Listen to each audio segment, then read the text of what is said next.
Alright, welcome back to the channel. I just swapped out my stock overflow valve with a Tork Tek adjustable overflow valve. I should have done it before video, but I didn't, but that's okay. So with the stock overflow valve, my fuel pressure was about 14-15 PSI. When I would do the acceleration test, 2500 RPM or above, it would drop to about 12 or even 10 PSI, then it would raise again, then it would drop, and then it would rise. So something was definitely, it was probably worn out. So I did order a Tork Tek overflow valve. It's the adjustable one. I ordered that a while ago, but I've been, I just now got around to installing it, and I'm glad I did, because now with the Tork Tek adjustable overflow valve, you can see my PSI is at 26 PSI, which is, I think factory it's supposed to be between 17 and 22, at idle, and then it's supposed to go to like 25 to 30 at 2500 RPM in drive, etc. Blah blah blah blah blah blah. And with the Tork Tek, you can see here to idle, I'm already at 26, and I did go on about 2500 RPM, a little bit higher. This thing pegged out the PSI gauge, because this is only a 0 to 30. I should have got 0 to 60 PSI, but that's okay.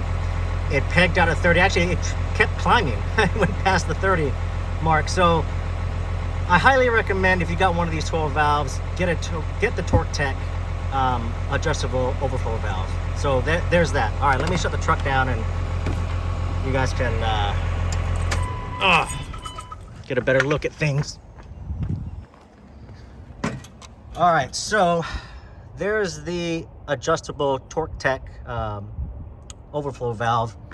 And back here, I installed I don't know if you can see it, but so right there, which the camera isn't focusing, but basically I installed a Schrader valve with a new banjo bolt fitting from Geno's garage. So that way I can test the fuel pressure.